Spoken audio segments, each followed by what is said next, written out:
Okay, thanks for coming. Today, Dan from Alteryx going to talk about the election, data mining of election. So, Dr. Dan Putler, he's the chief scientist at Alteryx, and he's actually responsible for developing and implementing the product roadmap for the predictive analytics. He has over 30 years of experience in developing predictive analytics model for companies and organizations that cover a large number of industry verticals, ranging from the performing arts to B2B financial service. So quite diverse. He is actually a co-author of the book, Customer and Business Analytics, Applied Data Mining for Business Decision Making using R. Okay, very related, okay. Which is published by Chapman and Hall CRC Press. Prior to join Alteryx, Dan was a professor, so he's from the academic, of marketing and marketing research at University of British Columbia's Southern School of Business. And before, actually, he also is a professor at Purdue University. So let's welcome Dan. Thank you. Thanks for having me. Let me, it's sort of interesting. When I came up with this topic, it was something that I had been working on, and I'll explain why we were working on it. It's not typically part of my day-to-day activities, although it increasingly is a little bit part of my day-to-day activities. And we'll talk a little bit about why we did it. I wanted to present this because that's, it was closest to me at that moment, since I had spent a lot of time working on this particular application. And the one thing that kind of disturbed me was that everyone would be really sick of this election at this point, and no one would really want to hear about this. And then, well, Tuesday happened. And the one thing that we're now dealing with, just yesterday, we got a request through our public relations agency. Did we want to participate with a journalist from AP? And what the journalist's topic was is that we're becoming really dependent on predictive analytics models. Aren't they crap? And for some reason, our COO didn't really want me to be involved, or wanted us involved with that conversation. So I think in some sense, one of the things that we're going to see today is that while the polling data wasn't what it's supposed to be, it turns out the polling data was actually very predictive.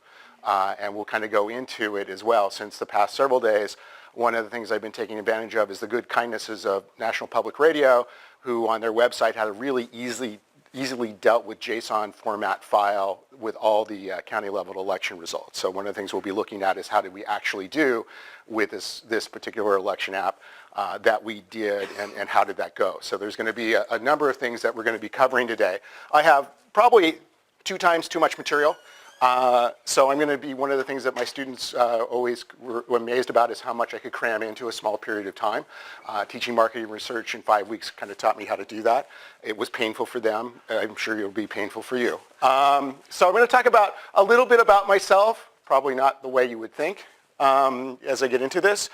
So that's the first thing I'll cover, kind of to set the scene. So then what we'll be talking about is a little bit about, we sat down and did this, and the basic idea of what we're trying to do is take polling data and project results down to really small areas. In the US, we can go all the way down to census block groups, because in some sense you have to have some level at which you get reporting of underlying socioeconomic and demographic data. In the US, the lowest level you can go down to is a block group. But a block group is an area that typically has somewhere on the order of 1,000 people residing within it. So it is very small geographies that we're talking about. And the method that I'm presenting allows you to sit down and come up with estimates of voter preferences all the way down to that small level, which you can then aggregate up to any level you care to look at, which is different than how existing polling is done. All right? We'll talk a little bit of why we did the presidential election app. Matter of fact, the main way to do is allow me to demo what we did with the presidential election app if you haven't seen it. And then we'll talk about why we really did it along the way. Altruism is good, but it only gets you so far. And then what we'll be talking about a little bit, just really briefly, about approaches to forecasting election results. And largely kind of looking at to what extent can you take those methods and begin to project them down to smaller geographic areas. And then we'll talk about the main part of what we're doing, which is the 2-part bottoms-up approach to predicting election outcomes. which start with really low-level geographic areas and then allow you to build up from that. And we'll talk about the process that's required to do that. As it indicates, it's really sort of two-part in nature, and we'll talk about those two parts. And then the other thing that we did before it, and it's kind of interesting to look at, back in late July, I developed what is known as a fundamentals model of predicting elections, which uses basically historic data on past elections and a bit of other information to do that. We estimated that model. We haven't really presented it before, so I'll present it here, and we'll also see how that model did for this particular election as well. There were little things that were new about that particular application, but not earth-shatteringly different.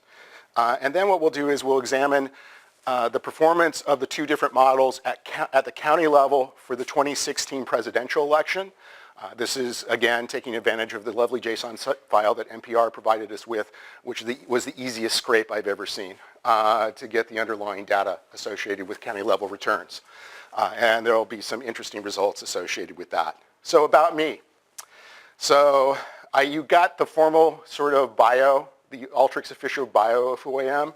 Let me tell you a few other things about me. I'm male. I'm sure that's a shock. I'm non-Hispanic white. Probably not a shock. I could lie about this, but no, I'm between the age of 55 and 59. I do have a postgraduate degree, and I reside in Santa Clara County, California. Now, the interesting thing is I also had the following estimated multinomial candidate choice probabilities on Tuesday's last election. So there was a 64.3% probability I would vote for Clinton, a 25.9% probability I would vote for Trump, and a 9.8% probability I would vote for a third-party candidate, right? So it turns out, if you look at this, knowing my demographics and where I reside, right, you can tell a lot about my likely inclination. However, at 65% or under 65%, there's still a lot of room for you being wrong in terms of guessing about me, right? So in some sense, one of the things that probably comes out as we deal with, the aftermath of the indictment of polling in this past election is, hey, everything's a probability distribution. And it depends on how we happen to sample out of that probability distribution. And in this particular case, here's my personal probability distribution. Just so you know, if I was a local here, I'd be a little bit less likely to have voted for Clinton. All right, a little bit more, considerably more likely to vote for Trump, and about the same in terms of me voting for a third-party candidate. Right, so there are a number of things that kind of kick in to what's going on here, and we'll take advantage of that.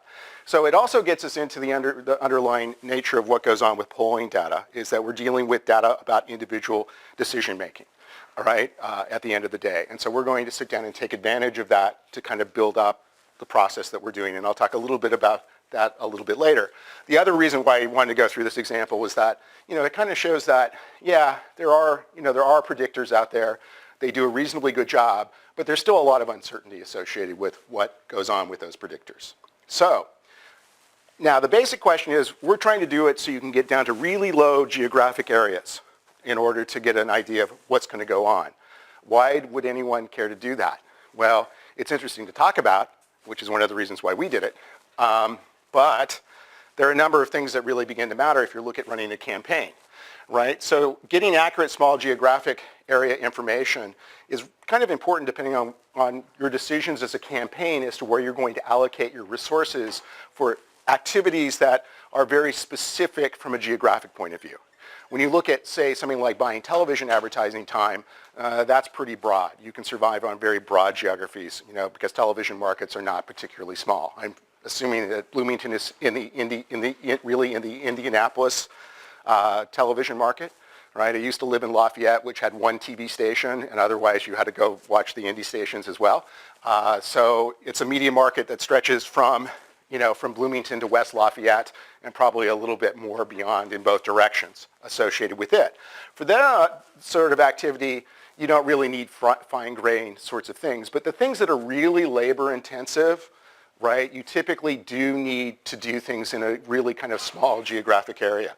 So early on in a campaign, right, when you're trying to persuade hearts and minds, what you're going to be looking at then is where are you going to do door-to-door canvassing?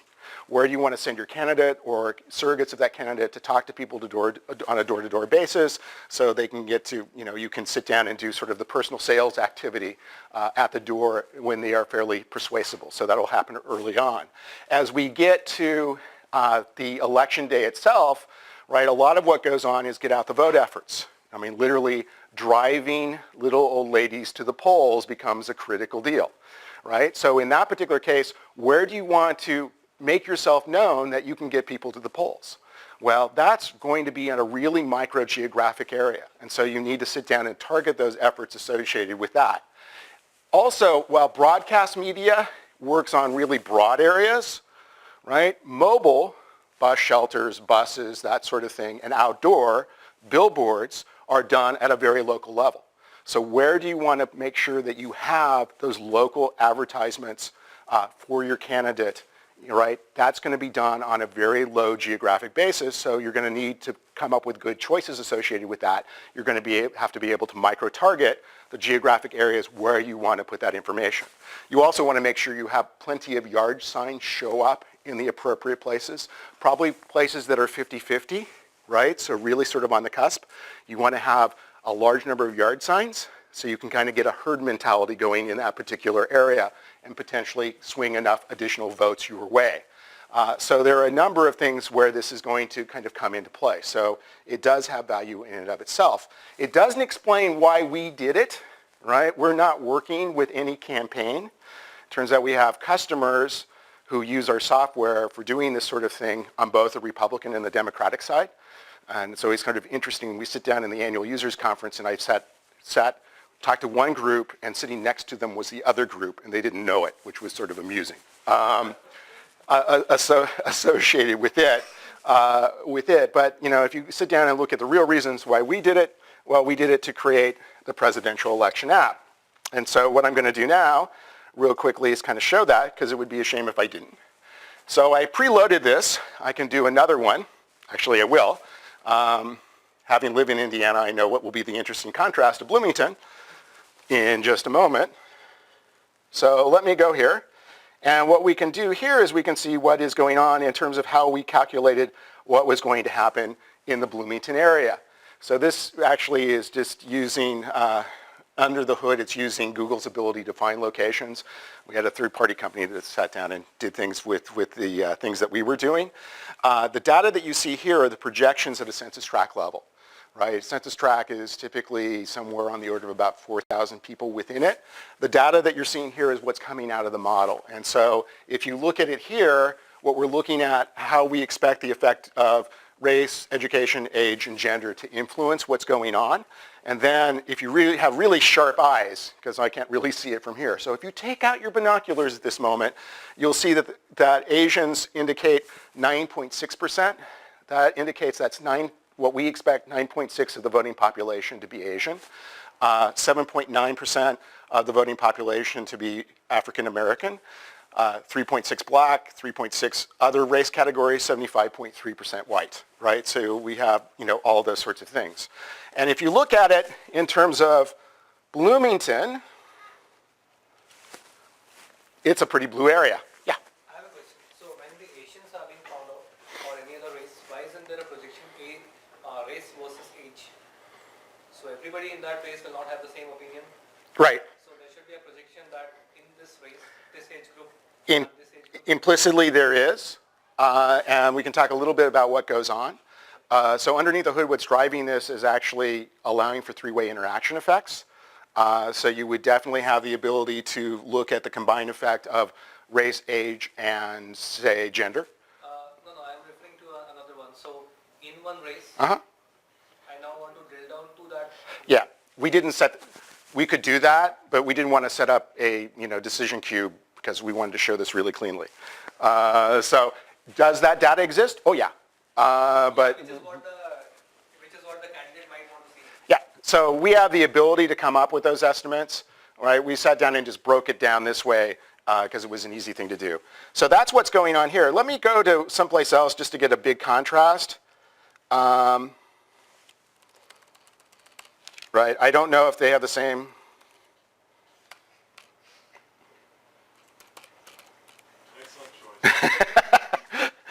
This proved I used to live in Indiana. Right? So we'll sit down and, oh, I have to find me. Okay.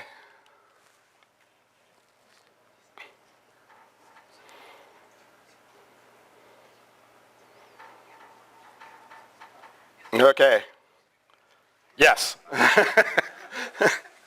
So Martinsville, the mere opposite of Bloomington, at least by Indiana standards, right? You know, we could go to my neighborhood, which is even a little bluer than Bloomington, right? So associated with those things. So, and if we go down to the map, what we're going to do is see just this incredibly beautiful sea of red, which I guess makes them better Hoosier fans than the people in Bloomington, but that's the way that stuff goes. Associated with that. We could go look, yeah, the interesting one, if you want to go see this app, you can get to it to www.alteryx.com/election. Looking up Trump Tower in New York is sort of amusing to do that. And I'm not going to do too much more with this, but right, you can find areas where you get really checkerboards, you know, associated with the preferences within those areas. Modesto, California, where I grew up, is actually a good town for finding a checkerboard pattern in terms of voter preferences in that particular area, right? So that's, you know, we sat down, we created the presidential election app, which begs the question of, okay, you didn't do it for candidate, you created the presidential election app, why did you guys bother to do that? And the real simple answer is press, okay? So the first one, you too can be Nate Silver. So this was for 2012 when we did it the first time. We were the front page of Bloomberg Business Week. I think looking back at it, it's really interesting at this moment why only Samsung builds phones that outsell iPhones, unless they catch on fire, you know, associated with that. This is from this election, Datanami, right, which is sort of a common place for people to get information associated with what's going on in the big data, big analytics sort of world. We really like this one because they went through in rank order what they thought was the coolest out there. They started with 538, then they went to a presidential election at Alteryx. So we do it naturally to kind of do this from a marketing, public relations point of view to kind of get people to know who we are, to build positive brand attitude. It's a wonderful thing. Question? What was the sample size in last area you showed in Martinsville and Bloomington? What was the total sample size? Oh, within Martinsville? Oh, I have no idea what the sample size was in Martinsville. Because what I'm doing is I'm working with polling data, and then I'm projecting Martinsville based off the polling data. And I'll get into exactly the size of the sample that I was using going on. I can tell you there's some really drastic changes going on with polling at this moment that people haven't really digested associated with what's going on, and I'll talk a little bit about that, right? So it is one of the things that is kind of interesting at this moment in time. So how can we make projections? And this actually gets exactly to sample size, right? What we can do is we can use traditional polling, and the way traditional polling is, and by defining traditional polling in this particular case, I'm talking about telephone interviewing polling, which if you look at 538 and what Nate Silver's opinion about that is the gold standard, there are a lot of problems these days doing telephone-based polling, and it's started to be problematic all the way back in the 1990s, and it's only gotten worse since then, right? So it turns out, you know, once upon a time, everyone had a landline. No one had caller ID. It didn't exist. And people tended to pick up the phone and respond to people who called them, okay? Now, I'm probably sitting with everyone under a certain age. They have no landline is my guess, right? And for those of us who got a few gray hairs, do you have a landline? And do you actually ever answer it? No. Right? So that was sort of a problematic associated with that, right? Because caller ID started it because people would look at the caller ID and say, nope, boom, right? And there used to be a whole lot of mom and pop survey shops. Well, they did surveys and they did focus groups, right? Qualitative research. And they kind of went out of business because it became much more expensive to run survey research because their response rates went tumbling down with caller ID, right? Now we throw in cell phones And it turns out, it's interesting, with landlines, it is okay if you have a computer dial the phone.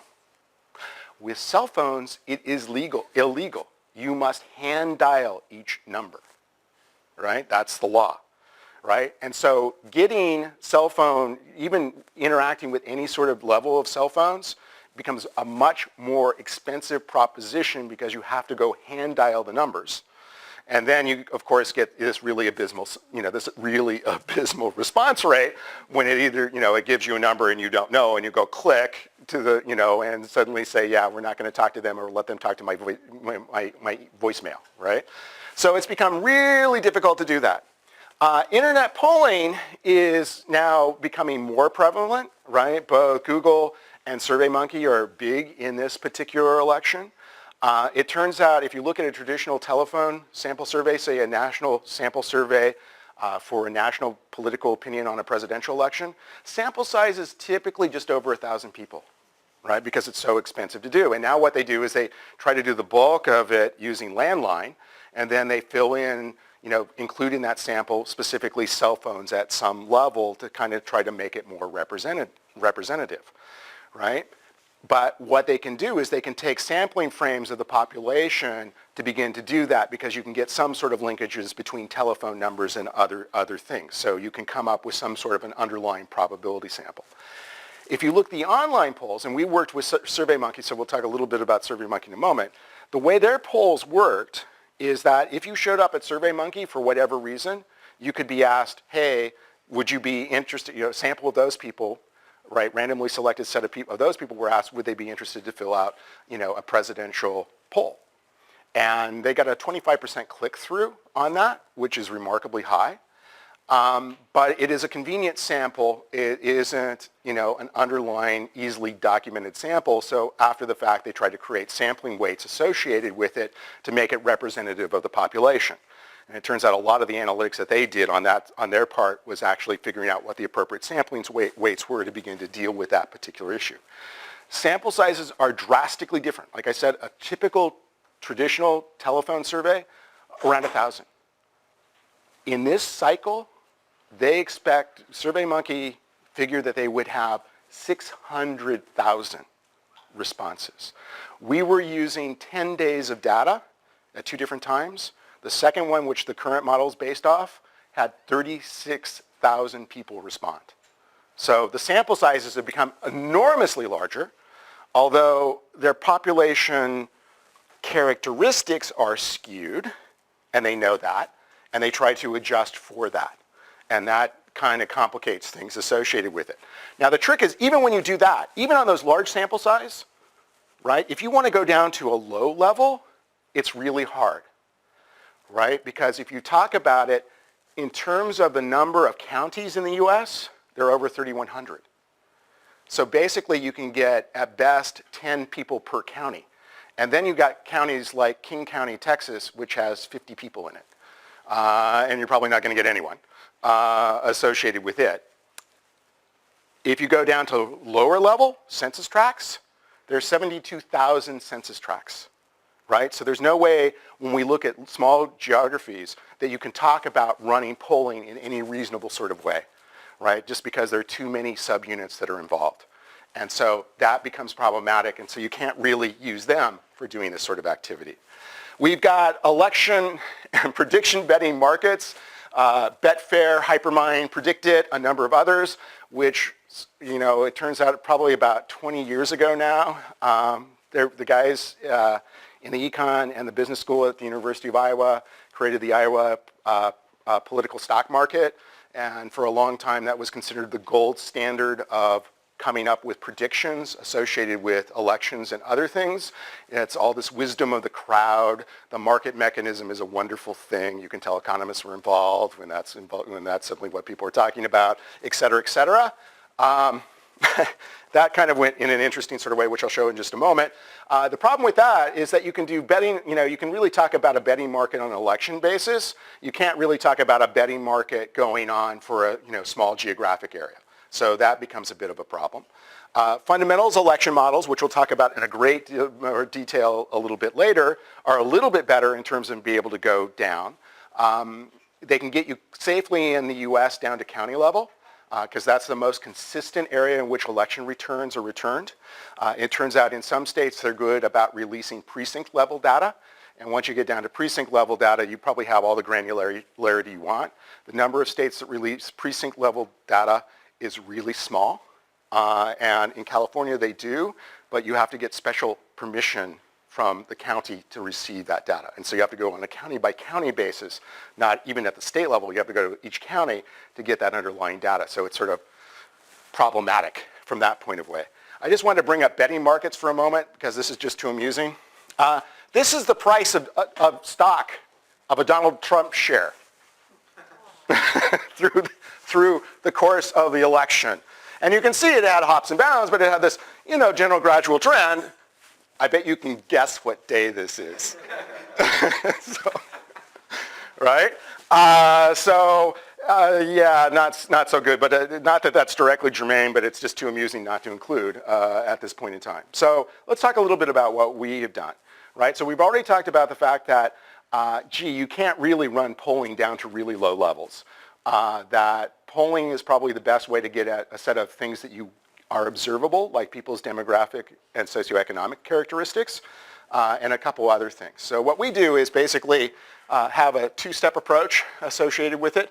We develop a choice model at the individual level that provides the probability that a registered voter will select a Democratic, Republican, or third-party candidate based on socioeconomic, demographic, and other factors.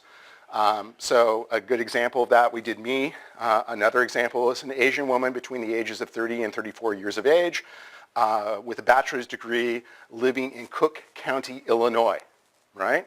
So those sorts of things we can kind of take advantage of. Now, the fact that it's Cook County, we can't directly use the fact it was Cook County because we're back to there are 3,100 counties in the U.S. and we're going to be working with about 30,000 records. And so that gets to be a little bit problematic. But it turns out there are things about knowing the county you can suddenly pop in additional information, which I'll talk about in just a moment, right?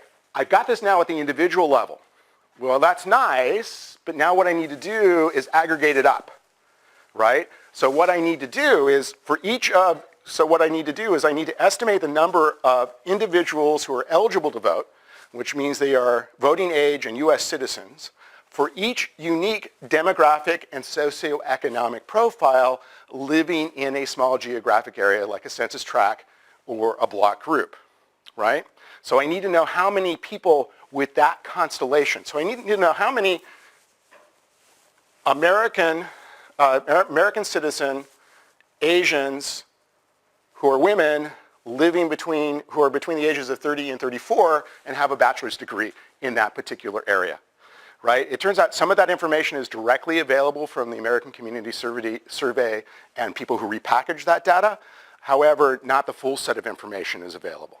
So what I need to do is estimate out the joint density of the socioeconomic and demographic variables in a given census tract and take advantage of them. And it turns out there are methods for doing that. So the second part of this is estimating out the joint density of the joint distribution of the underlying socioeconomic and demographic variables, right? And then once I have both of those things, what I can do, right? Yes, and we also adjust for number of registered voters. What I can then do is once I know the number of people in a particular census tract in Cook County who are Asian women between the ages of 30 and 34 who are U.S. citizens and have a bachelor's degree, right? I can take their probabilities for each candidate, multiplied by the number of women or number of individuals that follow in that characteristic, and I can get then the number of votes for the estimate of the number of votes for each candidate. I can then turn around and then sum across all the profiles to get the number of votes in that particular census tract, right, for that particular individual. And there seems to be an AV problem. Nope. Okay, no, it's okay. I kind of like to do that, turns out. Okay.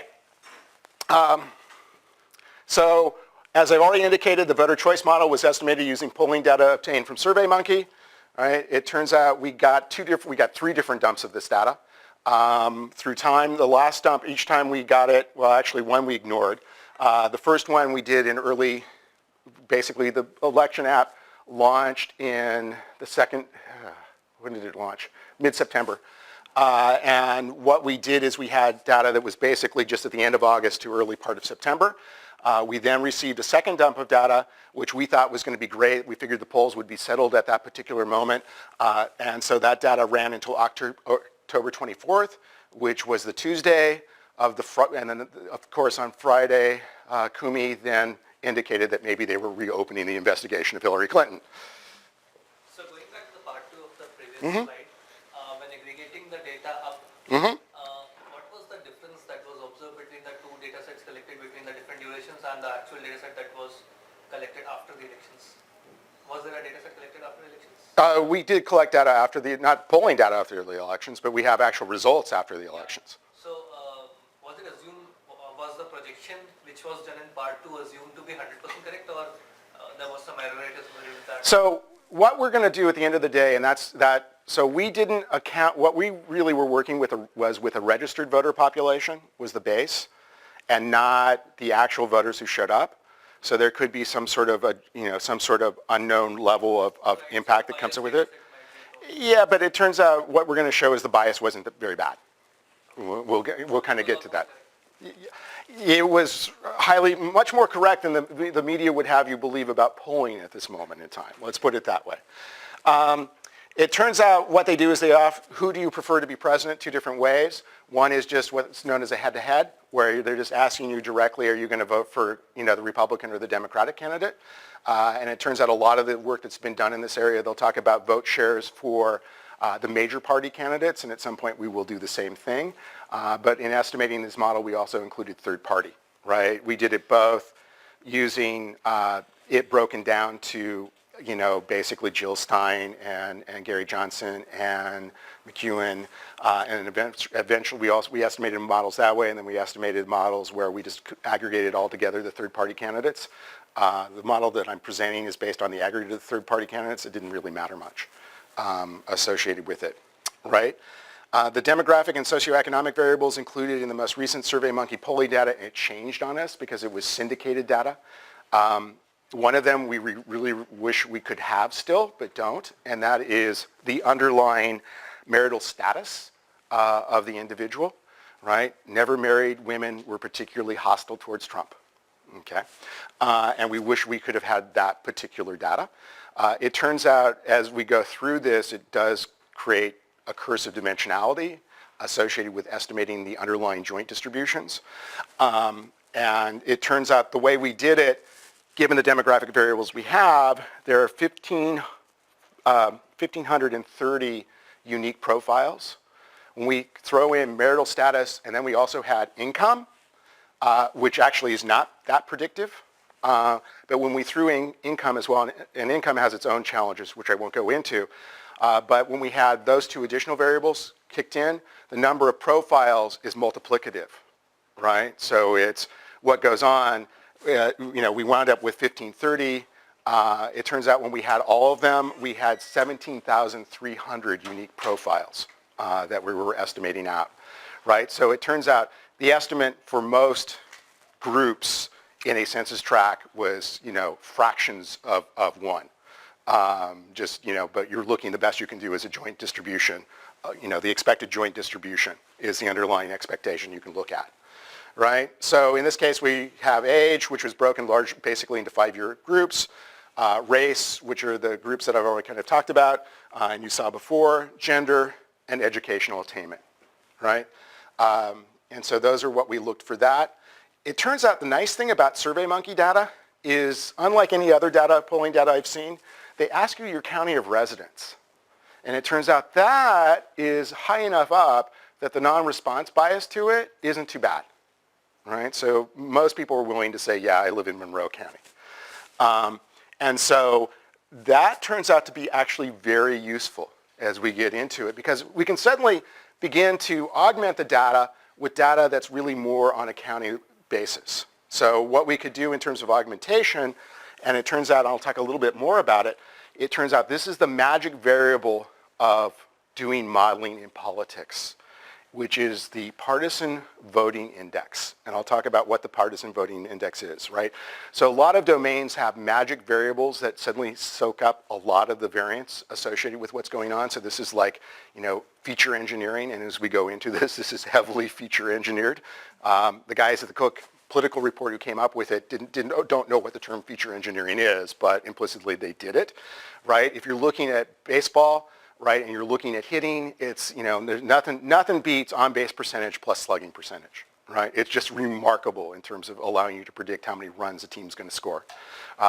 Within a lot of marketing applications for, direct mail campaigns, on the part of say, an online retailer, right, there are metrics known as RFM, or recency, frequency, and monetary value. And those are all really critical dimensions. In politics, there is this really great predictor variable, and that turns out to be the PVI, or the Partisan Voting Index. So I'm going to spend a little time talking about what that is, because it's just so critical. We also kind of got a trend, because it turns out the Partisan Voting Index is looking at the past 2 elections, and we're kind of curious of what's going on with the trend of what's going on. And it turns out there are distinct, strong trends in terms of what is going on with the PVI in different counties, right? And that's just based on a simple time trend between it and the PVI going in time. So it turns out most counties in the U.S. are either moving in a direction, so we did the correlation within in time. The way the PVI works, a negative value indicates becoming more Republican, a positive value indicates becoming more Democratic.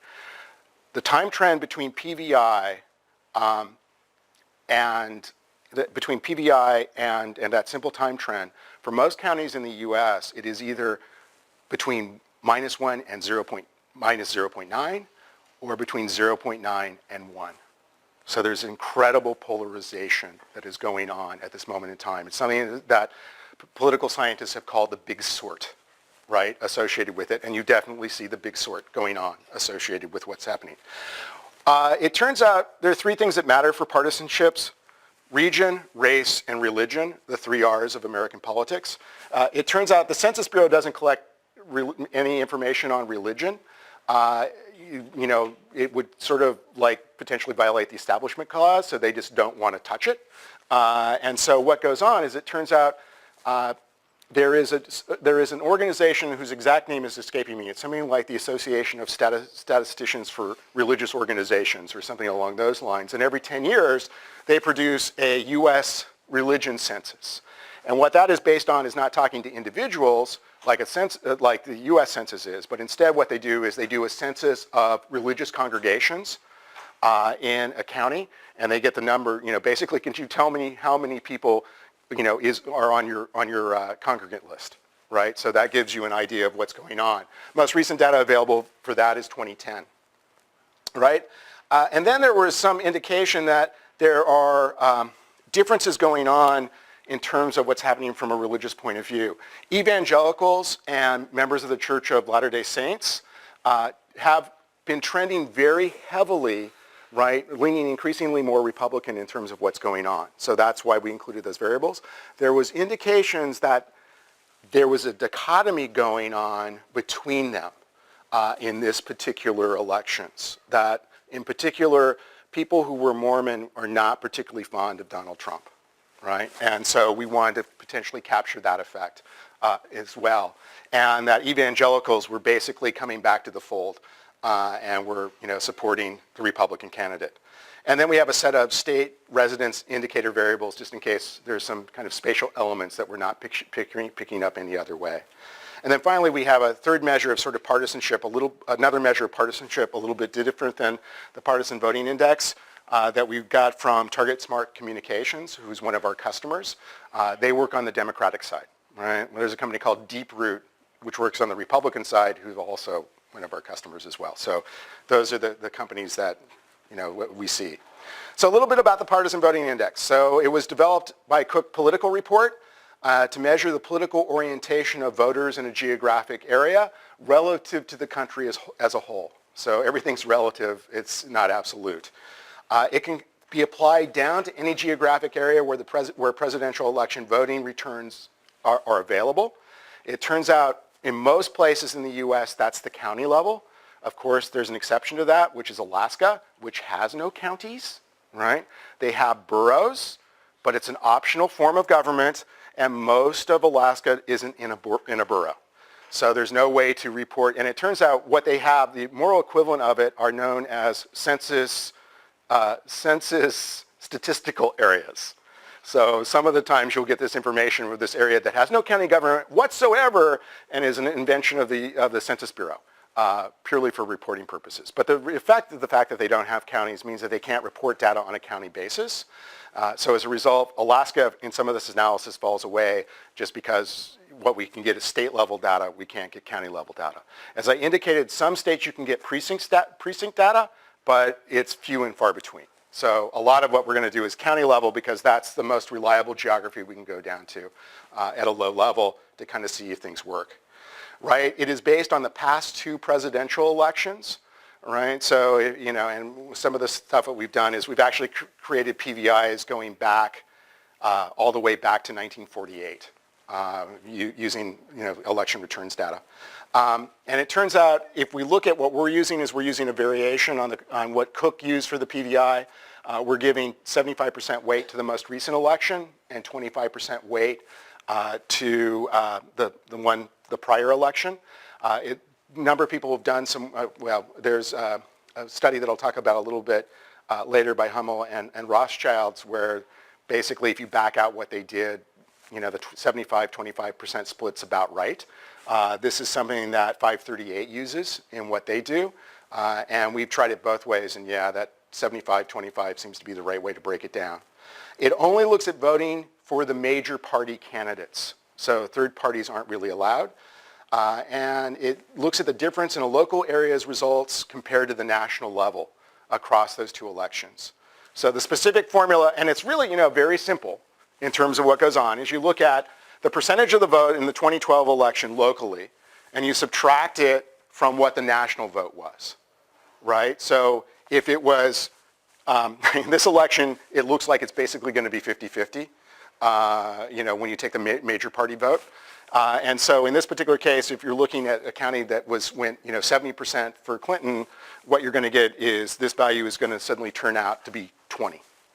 Right? Because it's just the percentage difference, or the differences in the 2 percentages. For this election, and then what it was in the election before that. And it's just a weighted average of those 2 things. It is a remarkable variable.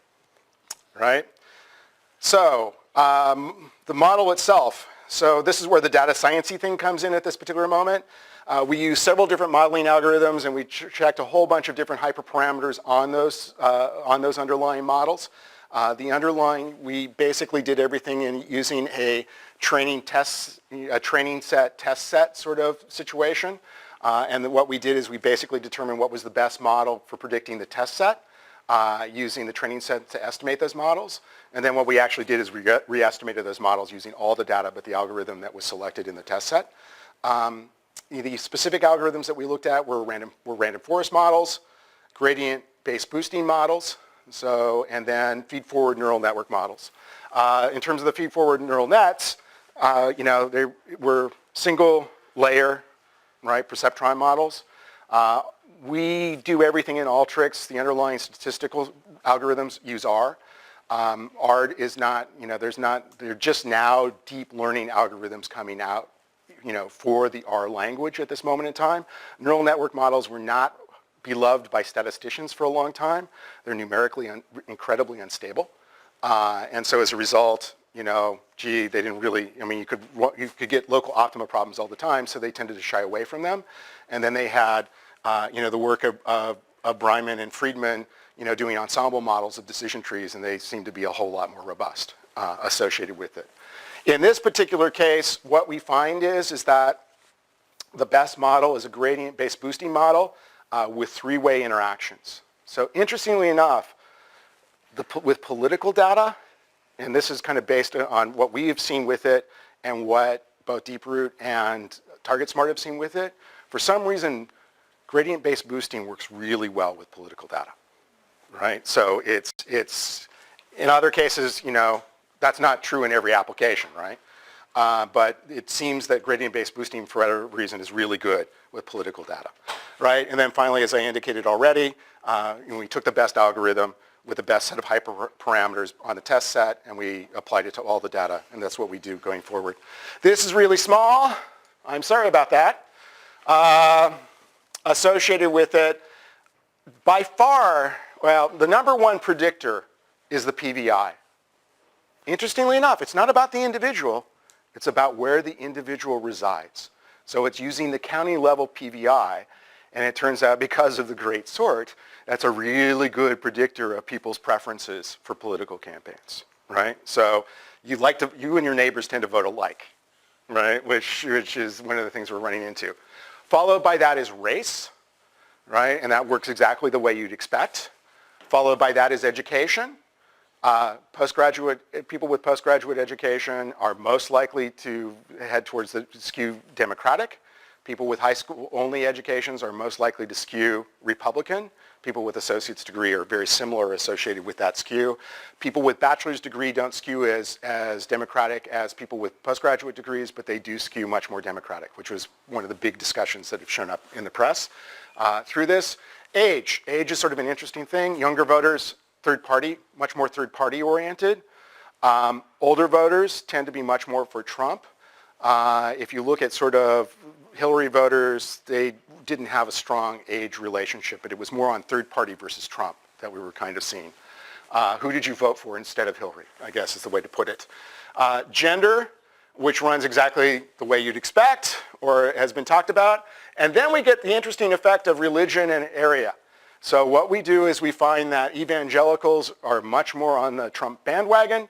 And then what we find is for the combination of state of Utah and the percentage of people who are Mormon within the county population, they're much more likely to go third party, right? Both Anderson and McEwen associated with that. So they definitely have this third party effect. Interestingly enough, the other one that comes up a little bit later down is what's going on with New Mexico. And it turns out New Mexico, since Gary Johnson is from New Mexico, there's a boost up for him within New Mexico on an individual basis. So that runs pretty much exactly the way you expect. Population density kicks in, right? Rural is good for Trump, urban is better for Clinton, kind of the way everyone thinks the world works, and this is what these models kind of show it. So in the next part of this, and I've got very little time, so let me hurry through this.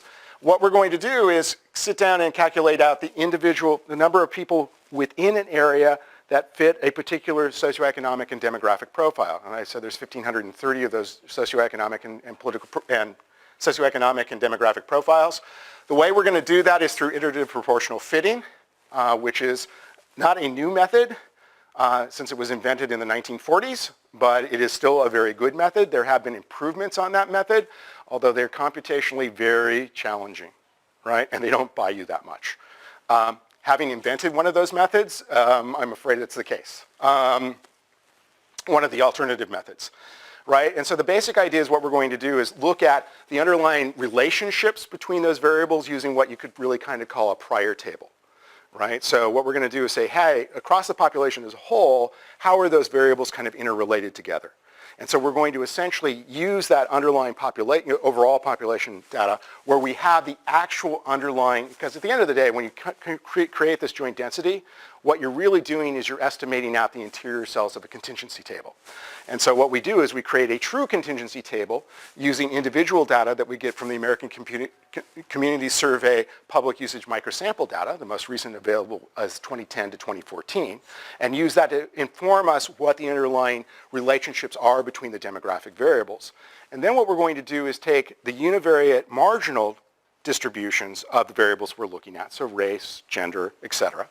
And what we're going to do is take those marginals and then condition on that prior table, the underlying thing, to begin to give it the underlying interrelationships between those demographic variables. We have a question here. Yeah. Someone online. They're asking if you could please explain about the Cook Partisan Index. The Cook Partisan Index is explained actually earlier on the Partisan Voting Index. So I've just sat down and described that already. So, okay. So let me go, I'm now going too far. Okay. So what we have is this joint, true, complete contingency table of the joint distribution. And then what we do is we get the underlying marginal distributions, and we try to get, where possible, Q1 2016 estimates from Experian Cape, which stands for Census. It's basically predictions and estimates associated with what's going on with that data. It turns out in some cases they don't give us exactly the data that they want. They basically do education from 25 and up, for people aged 25 and up, and we need to capture those 18 to 24. So we have to go to the American Community Survey. Citizenship is not a standard question or a standard summary statistic that comes out of the American Community Survey, but they do a special tabulation for that. And so we grab the special tabulation to take advantage of it. So what we try to do for the marginals is take advantage of the Experian estimates and projections where possible. But when we couldn't deal with that, we used the American Community Survey data. The most recent data that we could really take advantage of was the 2010 to 2014 data, since it runs on sort of 5-year summary numbers. So the other model we estimated was the fundamentals model, really quickly. Right, a fundamentals model uses data from historical elections to predict future elections. It was developed largely, started in economics. It's been a little bit done in political science since then. Initially, they were done at a national level, and they really kind of focused on how macroeconomic variables impacted presidential elections. Right? It turns out they're a bit problematic in social science because it turns out they implicitly assume that what drives people's voting behavior is economic self-interest. There's a huge amount of literature that indicates that's not the case, right? Probably the leading theory in this is something that John Sears, who is a political psychologist at UCLA, came up with, which is a theory which is known as symbolic predispositions, right? So these are beliefs that you have that have really high affective value, from an emotional point of view, and those seem to be much more important in terms of driving what's going on. And so what's gone on since then, right, these models basically were based off of sort of the wrong theory of how voters worked. What's gone on since then is in more recent literature, people make use of smaller areas such as states. And the other thing that goes on is they kind of begin to look at some of the drivers that underlie those symbolic predispositions. And it turns out the PVI index, is probably doing a pretty good job of picking up those underlying belief orientations that matter for people's voting decisions, right? It turns out if you want to read more about this, because there's a lot to cover on this area, and I have hardly enough time to do that, is a paper by Hummel and Rothschild on fundamental models for forecasting elections at the state level, which showed up in electoral studies in 2014. And it turns out the model that I'm about to present is pretty much based on the Hummel and Rothschild model with a few minor exceptions. The main one is we went to county level rather than state level, but there are also some minor differences in how we wind up using variables. So we developed the model, a fundamentals model on the county level. We used data from the 1972 to the 2012 presidential elections. If you go earlier than that, you get all kinds of weirdness, right? So largely as a result of a combination of the Civil Rights Act of 1964, which enabled the state of Alabama, which then prevented the state of Alabama from having Lyndon Baines Johnson show up on the ballot in that year's election. Suddenly the South had been blue, blue, blue, went for Goldwater because of the Civil Rights Act of 1964, then went back to being blue, trending away. The other thing that goes on is after 1968, after 68, you really start to see sort of the modern world set up. So you get the Republican Southern strategy starting to kick in a big sort of way. And that kind of kicks things off in terms of a regime that had been heading in the same direction for a long time. One thing that's going to be argued is that regime continuing on with the most recent election? Given the results that I'm going to show in just a moment, my answer is, yeah, I think it is. So I think those are the things that are going with that. The predictors that we use are the PVI and the PVI trend measure. So this is the Partisan voting index. The approval rating of the sitting president on or near June 15th of the year of the election. And it turns out there's a lovely site that is done by a couple guys at UC Berkeley, which has Gallup's presidential approval ratings going back to when they were first asked in, I think it was 1946, right? And then what you look at is the difference in GDP growth, the GDP growth rate between the second quarter of the year prior to the election and the second quarter of the election year. And it turns out how you code these variables, right, kind of is very interesting to kind of reflect the impact of, is it, who's in power, which party's in power, and how you kind of handle it that way. And it's fairly complicated, so again, the Hummel and Rothschild's article will go into how you kind of begin to deal with that issue. And then finally, whether the incumbent party has held the White House for 8 or more years. So do we get a throw the bums out effect? Now, the other thing that, the last one was home state advantage. So there's an indication that you get a home state advantage if your candidate is from that state. So we saw it this year for Anderson in New Mexico. And though that impact only happens for smaller states. So as a result, I think Donald Trump was the first president to actually lose his home state. Interesting as that may be. Having said that, it was also considered to be Hillary Clinton's home state, since she had been the senator from New York. And then finally, there was adjustments for Jimmy Carter. And that's included in the model as well, because he was sort of an aberration being a Southerner in that particular case. So again, we use a training test set approach. Algorithms look really similar, with the exceptions we also included linear regression. The best model was, again, a gradient boosted model with a 3-way interaction. Yes, the model for political data. PVI dominates the model, right? Surprise, surprise. So that's what's going on here. Approval rating followed by second. We get our Jimmy Carter effect in 76, and then we have GDP growth rate, and then we have the throw the bums out. Incumbent party 8 years are the ones that begin to matter. So these are the two different models, and this is fitted versus actual values. This should be a 45-degree line. It's not. I didn't have enough time. That's just a least squares regression line with it, because Alteryx will pop that out instantaneously. The least squares regression line is essentially a 45-degree line, which is a very good sign associated with it. And as you can see, right, you got a little funkiness down here. You've got this little kind of bulb up there, but all in all, when you look at these plots, you're going to go, yeah, this looks pretty good.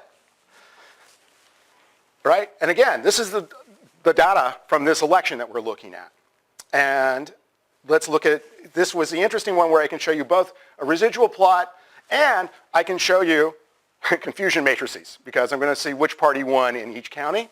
And it turns out, if you look at that, actual versus predicted, the two-step model does slightly better, but only slightly better than does the other one. But and I'll see it in just a moment, the hit rates for the two-step model, 96%. 96%. I don't know if you've done a model with a hit rate of 96%. I don't generally see that, right? Unless I've somehow included, the left-hand side variable on the right-hand side. Okay? It works incredibly well. The fundamentals model, nothing to sneeze at.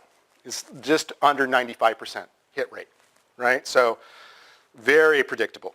Overall accuracy, you can see here, it's sort of the standard metrics. Trump accuracy is better than Clinton accuracy across both of the models. It's a little worse for the two-part model. Correlation between actual and fitted, both are floating in at just under 0.95 for the correlation coefficient.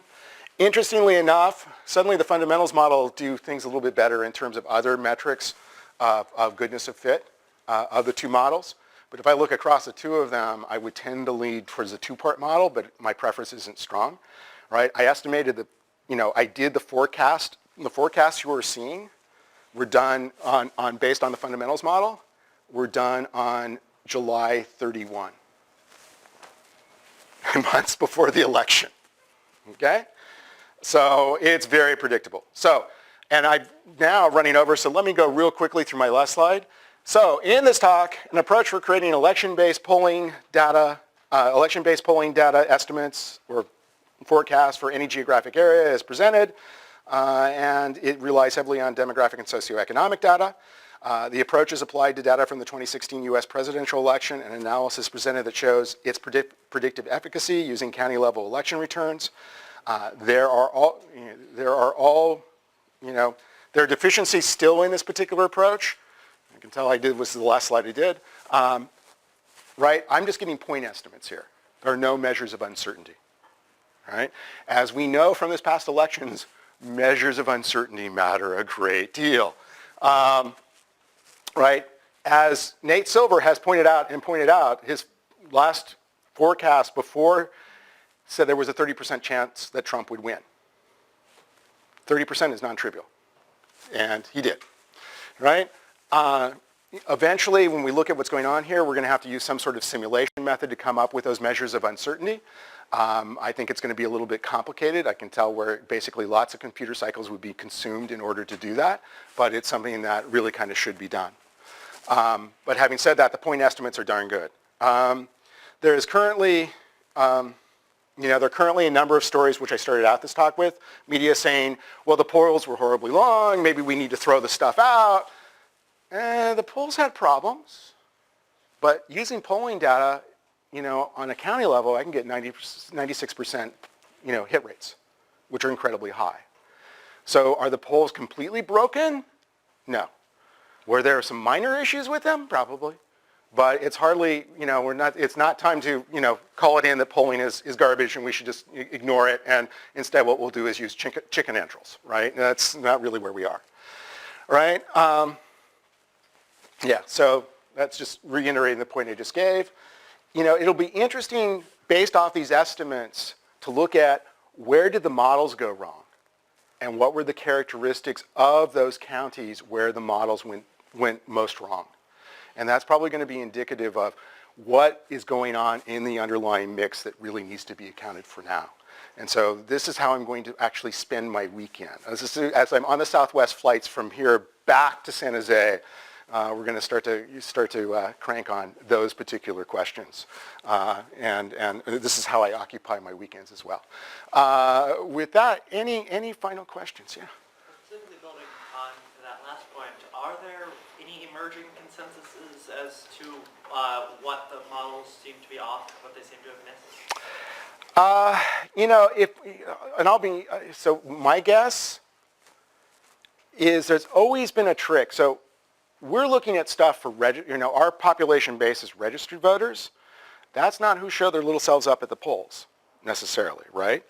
I think one of the things that's coming out is it's going to look heavily, what people are going to look at really heavily is turnout, right? And the argument that the Trump people, if you really to look at the problem with the polls, what you would suddenly say is the problem with the polls is we had a Bradley effect, right? And I don't know, Bradley effect is basically people lie who they're going to vote for to make themselves look better in the eyes of the interviewer, right? I don't think given what I'm seeing here, I don't think there was much of a Bradley effect. I think what's going to be, there probably was a wee bit, but it was, a third or fourth order effect, okay? I think it's going to be turnout, right? In some of the conversations I've had, okay, how many people were like gung-ho passionate about Hillary Clinton? Yeah, there were 5 people somewhere. How many people were passionate about Donald Trump? All right? Considerably more. Frightening, but considerably more. Okay? So what does that mean? Am I going to am I going to sit home on election day or am I going to show up? I'm going to bother to fill up my, and in California you have this lovely thing. It took us 2 days to go through our, everyone does mail-in ballots in California. It took me 2 days to go through it. We had 15 ballot initiatives on it, right? All the way to should porn actors be required to wear condoms sort of deal. And so you had to make, those life and death decisions like that. And so, do you get people out? Do you get them excited? And that becomes really important. And so that was sort of problematic. And I think the best thing that has been said is that the Clinton campaign kind of ran with the legacy of Obama. It was sort of based off of, we're running on vapor in the tank, can we take it forward? And it's just hard to do that. And it's really hard to win a third term, right? There's a big penalty that you pay when you're on a third term. So I think at the end of the day, it's going to turn out to be turnout. And modeling turnout, it's very difficult. Because, you could take models, because you can get the data from the CPS, from the U.S. Census Bureau, and they ask questions about, the current population survey. And they asked questions about that. But, if you look at 2008, you had one part of the population who was really energized. And if you look at, 2016, you had another part of the population that was energized. And how do you capture in a model energy, how energized the sites are? And that's difficult. Pardon? Any thoughts about using social media to analyze that? Because I would think that could serve as a proxy, how many people are reacting to it or saying things in regards to it. Yeah, but boy, if we want to talk about, a convenient sample, it's looking at what's going on with Twitter, all right, or social media. So yeah, potentially something could be done about that, and maybe that's a good thing to look at. It's going to be hard to say what's going to go on with it, though. Let me go here. So you've probably read one of those many articles, like 24 Reasons Why Hillary Lost and Trump Won. Do you have any sort of insight as far as which variables are actually impacting? I'm talking about things like Comey, or to what effect do the third-party candidates have on the election, weather, so on and so forth? Well, what we can say is you do get much higher third-party, and the third-party vote was non-trivial. Actually, it was split enough across that none of them hit the threshold which will allow them to get funding the next go. It was also very age-specific.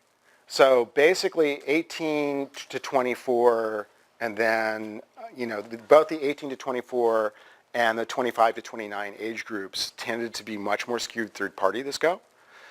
So that obviously had, some sort of effect, and that's going to play into it. This is back to, they just weren't excited about Hillary, so they voted third-party. They just didn't, Bernie elicited excitement, and Hillary never did, and she survived it in the primaries. She almost, but did not quite survive it in the general election, right? Because the three states that really mattered were Wisconsin, Michigan, Pennsylvania, and they're all under 2 percentage points in terms of the difference in the popular vote for the two candidates. So it was just the excitement was enough to tip it, in my opinion. So I think excitement turns out to be really critical, right? So I really want to, if I'm a Democrat, I really want an exciting candidate to the population in the next election. Yes. So on this subject of perhaps understanding bias in these critical states, given that the stakes are enormous. It's on the subject of understanding bias in the existing polling methods. Given how high the stakes are, have people talked about doing some kind of in-person sampling strategy where you have the census tracts where maybe you want to audit that your model is not suffering from a Bradley effect? Yes. Do very targeted in-person samples. Now the problem with in-person sampling, because the problem is, right, is this notion of being not wanting to upset the interviewer and the underlying driver of the Bradley effect. It's going to be in my opinion, I think it's likely to be exacerbated if you do in-person sampling that way. Even that would show you that there was a broad Bradley effect, since you'd see people more likely to be doing a Bradley response than the phone or internet based. I think what's going to go on is people are going to look to see if they're, to what extent, so let me back up. What I'm seeing, I don't know if there was a lot of range for Bradley. Like I said, I think it was a third or fourth order effect. And, what you would do from a marketing research point of view, what you would, if I did this and I was like using product concept sort of thing and doing that sort of thing, what people do is they sit down and norm. And so I think pollsters after, in the 80s and 90s would sit down and norm for racial effects, taking this into account when we have similar situation, what was it? So there's, we do this survey and we get the responses and then people tend to tinker with them on the edges, right? And so what they do is, and that's known as norming. And so what they'll probably do is come up with some sort of a norming adjustment going forward. How, it was transitory for just, African American candidates. It seems to, Obama won twice. So it seems to have been greatly kind of, taken down. It's hard to say how important it's going to be going forward. It's quite possible it's sort of a one-off deal. That's going to be a transitory effect. I think it depends on, what 2018 looks like. So I haven't framed this question very well in my mind, but I was just wondering that why are some factors not taken into consideration? For example, anti-incumbency factor, which is that if a ruling party A if there's a ruling party A, it's less likely to come next time. B is more likely to come. And the second part is that the survey which is done online, there's a particular age group of that. I'm sure that you are less likely to take a survey sitting in an office than I am to sit in a lab. Those kind of things. So what they will do with this? There was a lot of focus on the survey monkey location. It's not hard to find out a location these days. The stable file location will anyway give you a location wherever you are doing anything. You just have to say hello.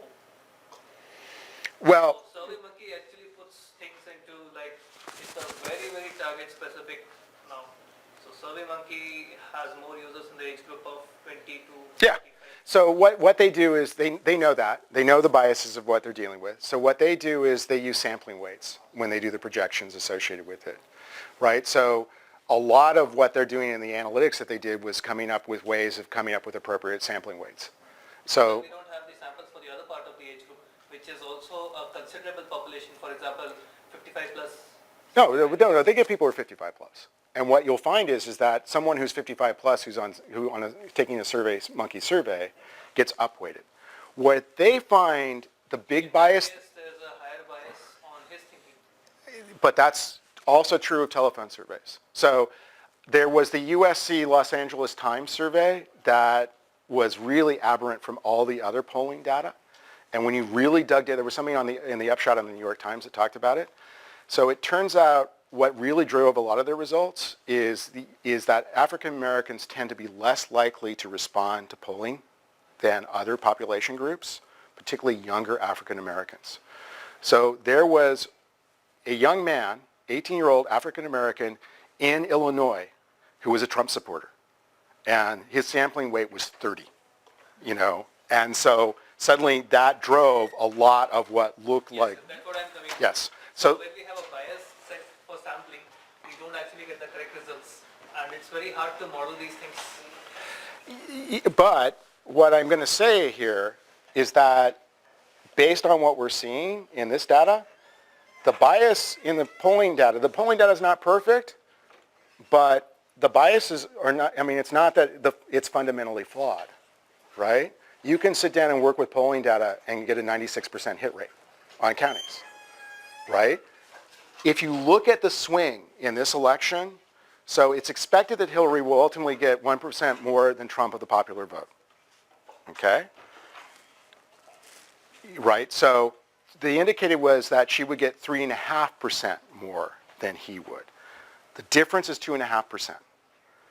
The 2000 election, the swing was 4%. So the swing in the popular vote between the polling average and the actual popular vote, and for this election, is within historic norms. So the bias is not, I think they're doing a reasonable, is there bias? Yes. They're doing things to adjust for the bias. Are they perfect? No. Are they reasonable? Yes. Could you do better? Probably not. Lots of smart guys think about this a lot. Probably just kind of answer my question, but I'll ask it anyway. So historical polling data tends to start at 72 because the alignment before that. I was going to ask, do you think such an alignment could be going on right now? What would that mean for the next few years of polling? But since your answer maybe just kind of answered that. But secondly, I would ask, if such a realignment were occurring, would polling be sufficient to detect that for upcoming elections?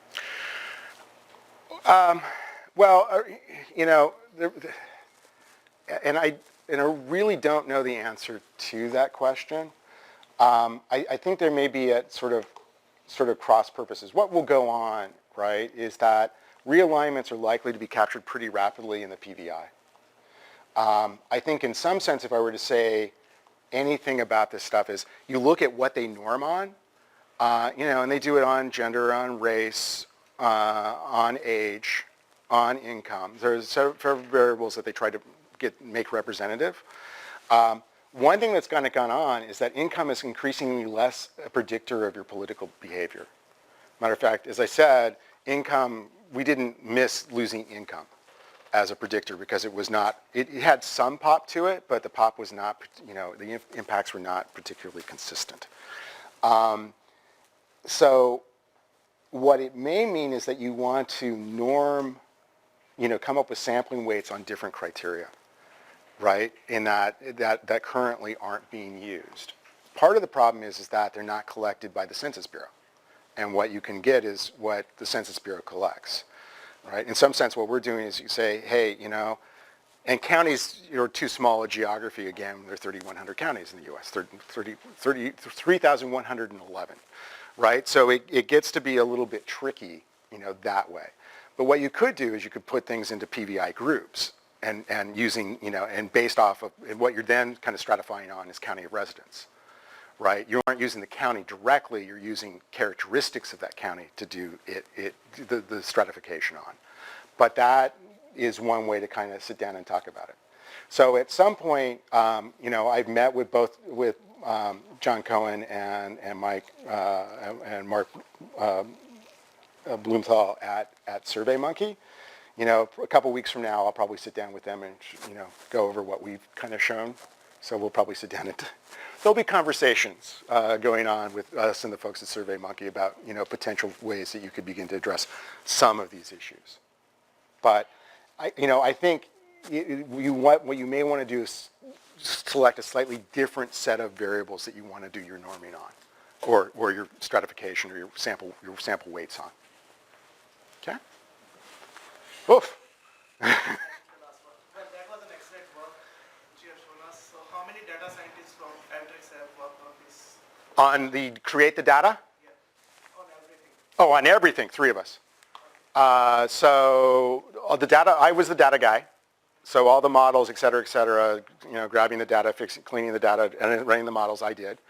And then we had Steve Wagner and Matt Roach. Steve Wagner is our Tableau whiz. So, and also handled a lot of what we did in terms of what was going on in terms of the plots of the Presidential Election Act. Mac did a lot in terms of taking the data I provided with and getting it appropriately formatted. He also handled the Carto, so the maps were done using Carto, which is one of our partners as well.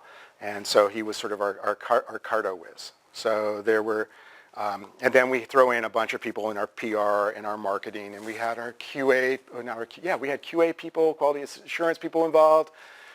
We had people from our creative services department involved. At some point I kind of went ballistic because they didn't want gender, even though it was a predicted, and they rather have income, but the number of categories in income matched more aesthetically with the number of categories of everything else. And it's sort of like, no. You don't want to live by the immortal words of David Lee Roth. It doesn't matter if you win or lose, but how good you looked while you did it. You'd really rather show what's really going on. And so we had arguments about that one. Gender came back in. One last question. So I understand how to design, develop this kind of software, but how to test this kind of software? I think it's what we just did on saying how well did we do. That was in production before that. Before that, you'd basically have to sit down and say, it's basically methodology, right? And so we have a methodology that we know works. So going forward, we could use the same methodology. We could back it up and replay 2012 and see if that worked. No, I think my question is a different one. So when we write a software, we first design it, then we develop it, then we test it, then we deploy it. So how does the testing part of such a software happen? Do we take out some data from the test data and see if it runs well, training data, remove training data, put test data again, like that? Yeah, and so it's a little bit, this one's a little bit, it is, we know we basically can do unit testing, right? End-to-end testing is a little hard. And all of this stuff, we did have QA involved, or, who are testing people involved with what was going on. but there's still, some of it's hard to test, and a lot of it's just literally manual testing. Like you go to places that are funky, and it's like, does the data look right? And there was a fair amount of that went on, right? So our COO had specific places where he wanted to look to see if the numbers I was coming up with made sense. And so it passed his sniff test, which, is not a standard software engineering metric, but is the one we kind of lived with. Oh. The last one, So not exactly a small community question, but based on the PVI and the trends there, predict today, in what year will Texas go blue? Okay. I don't know that one. I can tell you, so it turns out our CEO, lovely, what you don't want to have show up on the front page of the Guardian website is your CEO at the Trump convention. We had that. And he's in Orange County, and one of the things we always looked at is the data was going, oh, I was looking at it, and I was predicting that either this cycle or the next cycle, Orange County, California, would turn blue. And I did the models, and I'm going, oh, God, Orange County is blue. Orange County was blue. So when is Texas going to go? Well, this year, the election was single digits in Texas. Right? I can tell you exactly where it tends to occur. Right? Dallas County is getting much bluer. Travis is actually pretty stable. Austin's not going any bluer than it's already blue. Tends to be the coasts that are going blue.